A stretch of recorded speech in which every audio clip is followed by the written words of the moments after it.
clear for test point 4A. Copy. Accelerating. On condition. Clear to maneuver. Hello and welcome to this month's edition of On Condition. I'm your host, Art Tomasetti. Now, since the last episode of the podcast, several things have happened. The Flight Test Safety Workshop took place in Texas, and if you weren't there, you can still go look at the video casts that were made of the presentations by going to the website, and there's a link to that in the show notes. Also, the naming contest for the new AI search tool completed, and the winner is the systemic analysis of failures, errors, and test lessons yielding new and effective tactics. Kind of a mouthful? Don't worry, you can shorten it to Safety Net. God, we love our acronyms. And finally, since the last episode, I completed a transatlantic cruise. And on the first 2 days of that cruise, we crossed through the Bermuda Triangle. Now, if you don't know what the Bermuda Triangle is, you can go ahead and look it up.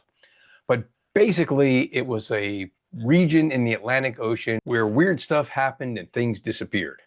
Now, we encountered no weird stuff, and we're still here. So apparently the interdimensional rift or the wormhole or whatever has been turned off. Good news. We got a lot to cover, so I'm going to jump right into our feature for the month where I pick up my conversation with Pinto, where we were talking about high dynamic flight and the impacts on the human body. A lot of other pilots. Yeah. I don't know. Turbo, did you ever see any of that? I did. In fact, there's one flight that I talk about occasionally. It was one of those things doing a lot of those negative G rolls. And, after the second time where the control room told me I had to go repeat the point when I thought that it was pretty good, at least from my vantage point in the cockpit. And I asked, what was wrong? And they said, well, it was supposed to be a left roll or it was supposed to be a right roll. And I went the wrong way, like you mentioned. By that second one, I said, okay, obviously we're done here because I'm making mistakes and I'm not even realizing it anymore because it was so beat. And I know most people who are listening probably understand what positive G's are because you see that in movies and TV and you hear it talked about. But negative G's are a little bit of a different animal. So talk about maybe some of the differences of the impact on your body between positive G, lots of those, or negative G, lots of those. Well, a lot of the airplanes that I flew had a negative G limit of 3.5 negative Gs. That doesn't sound as bad as 9 Gs positive, but it's in a lot of ways it is. The ejection seat restraint system is really not designed for negative Gs, so you have to really tuck yourself in very tightly. It's hard to stay at the controls. Your head is a lot closer to the canopy under negative G as you stretch out, and so any violent excursion with like negative 1G and then a max stick deflection roll with a max stick deflection check, the airplane is going to go from strong negative Gs to strong lateral Gs, and then actually G spikes of up to a delta of about 5 Gs to Right. plus 3 Gs, and all of that is happening all at once. You just feel like you're in a tumble dryer as the aircraft recovers, and then you wait until you get a nice smooth trace of the on all the axes, and then maneuvers complete and you move on. The whites of your eyes look red. Yeah. All of that happens, and it's all sort of fun, but it is very, very dynamic, and it's probably got to hurt over, if not doing it for a week, but doing it for years and years, for 24 years. Right. So let's go down that path a little bit because you and I have talked on this a little bit already prior to this podcast. But you mentioned, banging your head off canopy in some of these rolls and catapults and arrestments and high dynamic flight, both positive G and negative G. So the immediate effects after the flight, feeling beat up and that, but long-term effects and what you found as you've now lived through multiple decades of doing that stuff. Well, the thing is, we want to live forever. We want to be superhuman. We don't feel ourselves aging, even though, you're running one day and you realize I don't have a sprint anymore. Someone has stolen my sprint, and that happens to all of us. And then our near vision starts to go. But sometime before that, so in my 40s, I was starting to realize that extreme comfort that I had in airplanes was starting to wane, and being able to pick up new and memorize new procedures and expose myself to new things, and then having that memory switch from a short term to a medium term to a deeply ingrained long term memory was really getting harder and harder. I think I know every boldface procedure for the Tomcat and the Hornet and the Super Hornet, and I can recite it today. But I also flew Gripens. I flew a lot of other airplanes that I was checked out in later, and then in my post Navy career, where I realized that trying to get some of that really important data just nailed down was getting harder and harder. And so I started looking into it, doing a little bit of research. And one of the big things is that right now. All the services and some other country services are looking at the damage that can be done to brains through just you're living your life, you're doing skiing, you're doing whatever, but also in the airplane. Anytime you're banging your head around, that those G's are sloshing around in your brain bucket. And it is doing a little bit of damage, and your brain does have the ability to recover a bit, but it doesn't have an ability to get back to the way it was when you were, say, 30 or 35, 40 years old. So I saw that happening to me. I pushed it away as much as I could. Fast forward to over the last few years, I stopped flying completely. And it was in no small part to my observations and the observations of people around me that the old Pinto just wasn't quite as good as the new Pinto. And also it wasn't, and it's just not memory. It's also how the brain works. I know secretly and hid it well through compensation techniques that I have dyslexia. It never bothered me at all in the cockpit until I was 50.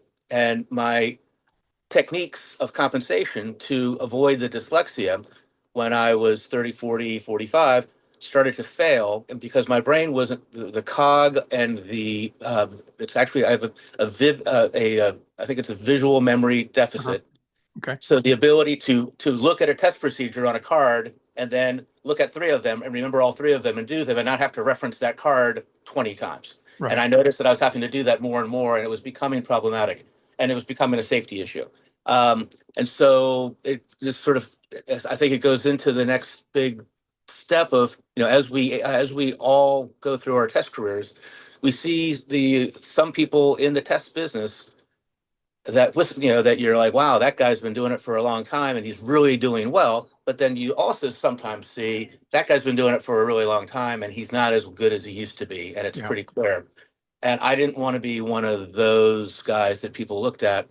And I'd like to say that I did it completely voluntarily. No, I sort of fought at hard and really, worked at it. But it was, the thing is I did make the decision that, hey, I have to stop, and so I did. And I'm really happy with that decision because I think of the lives lost of my dear friends that did make errors as they aged.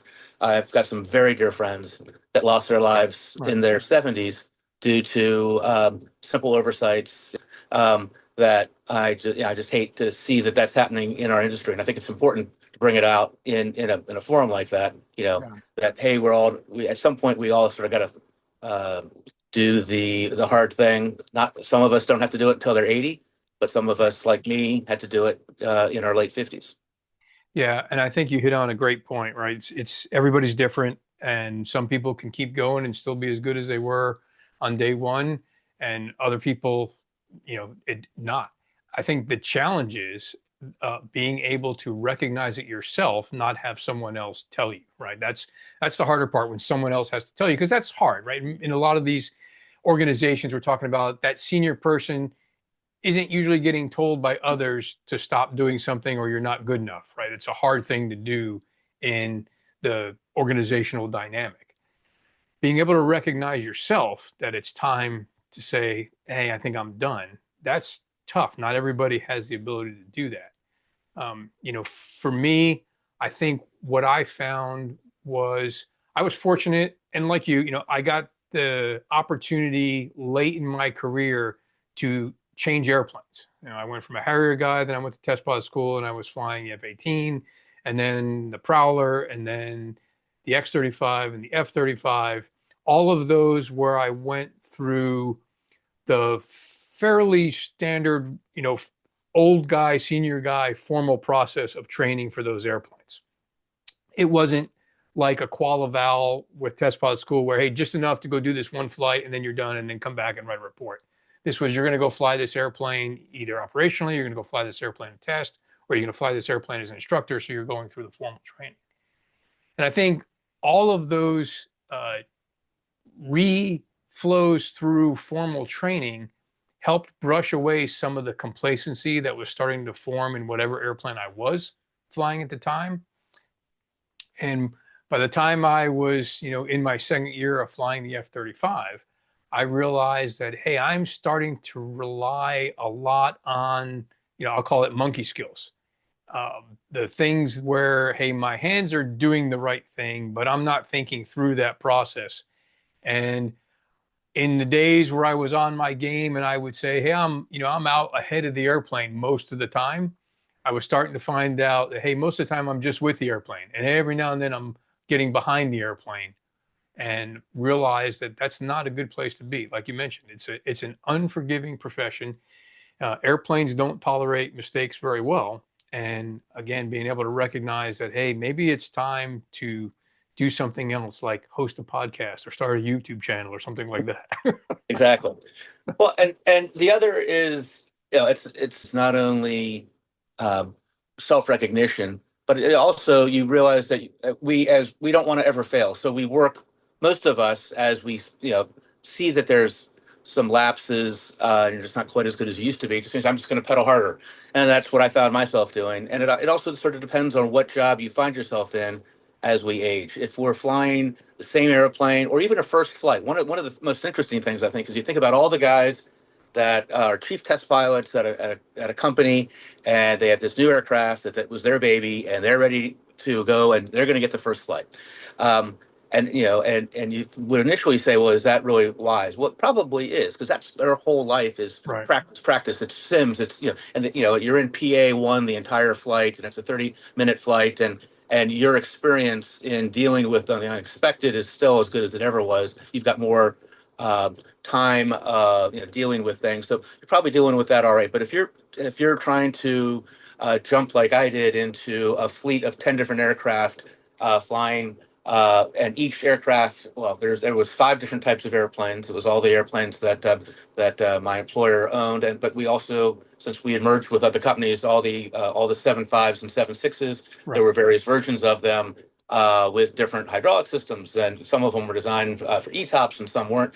And I found some of my younger coworkers could master all of those things, and I'm like, I know I used to, so I would study so hard, and prepare so much harder than all of my coworker friends, and then and I'd go, okay, I'm up. But the problem was, we lose our flexibility. We get to our destination, and this particular airplane's not ready, but this other completely different airplane is. Now suddenly you're in a different seat, different airplane, different Right. system, and you're expected to go. And that's just not where you want. If you're a guy who's quietly doing lots and lots of prep to secretly deal with this problem, it's not a great job to be in. And so it's incumbent upon all of us as testers to, since we do tend to fly a lot of different airplanes, and our frequency of flying isn't the same as someone who's operationally flying one airplane every day or every 3 times a week. Sure. It is going to be maybe a challenge for us to all look at, and then also for the support. We all have human factors groups or councils where we look at how people are doing, but sometimes it is. Maybe sometimes the people that are the president of that council are the ones that have the biggest asterisk next to their name, where we really got to look hard at what's the right thing to do in that case. Yeah. And then one last thing would be, those first flights. A lot of times, you think about, I know I'm close to some folks at NASA, and I think they've probably come up with several different people that are going to be the next person to step foot on the moon, but that person ages out because programs get delayed and programs get further and further delayed, and people either move on or retire, and a lot of times people are hanging on. And so what was the right decision when the airplane was supposed to fly 5 years ago may not be the same decision quality once the contract slides out 5 or 10 years. Right. Yeah, and so all of that, I'd love to be able to give our listeners sort of the, hey, here's the tried and true method to keep track of yourself and be able to know when it's time to say no, kind of thing. For airplanes, we have a logbook and we keep track of everything that's done to that airplane, and we know everything that's happening with that airplane because we can read the book about it. Unfortunately for the humans, there's no logbook, right? We don't keep track of everything that's working, needs updating or not in ourselves.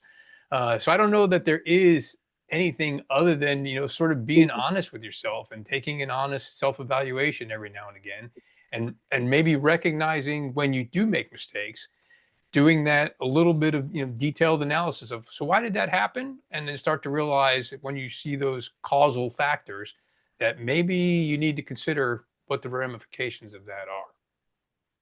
No, agreed. And then another thing would be in flight test. We, since we do a lot of the endpoint testing, with endpoint when it comes to performance or loads is typically high G or dynamic loads. As test teams, that we spread the wealth, or we don't just have this one specialist that's always doing the same thing. And if you are wanting to be that specialist, or you find yourself being that specialist, be aware that you are risking not just your spine, and your ability to walk, but you're also risking a bit of your ability to maybe enjoy your 80s and 90s with a full cognitive ability to enjoy your great grandchildren, I guess is what I'm Right. saying. Yeah. And I know I'm pressing on your time here, but just a little bit. I know you've done some additional research into that very last thing you talked about, and maybe share with us a little bit about what you've uncovered or what you've struggled to uncover, because it's maybe easier, not so easy to find things out. Well, about a year ago, Operation Ogden's Eye, which was revealed. It was a sort of a confidential program that was set up by the Navy and was working out of Top Gun and the SEAL teams. It started off as the SEALs were noticing that there was some problems with some of the SEALs being exposed to flashbangs and other explosives, and they were having some CTE issues, and they expanded that to the pilot cadre at Top Gun. And so that is an ongoing test apparently for 2026. There has been some funding to go into that. So there's more good news that's out there for research. They've improved MRIs. There's now high power MRIs that can actually see CTE. Up until very recently, the only way to diagnose someone with a CTE brain injury was postmortem by examining the brain, Yeah. after death. So that's some great stuff. There was a Scandinavian F-16 outfit that did some research about last decade, I believe, and they see brain changes in their pilots due just to high G. So it's not just the 9G environment that's causing some problems, but it's also it's the for the Navy guys, they think a lot of it is the caps and traps. Sure. Any of us that have experienced, and then we do normal caps and traps on the ships, but then we do in flight tests, we do the endpoint testing, Right. which is very, very extreme. Right.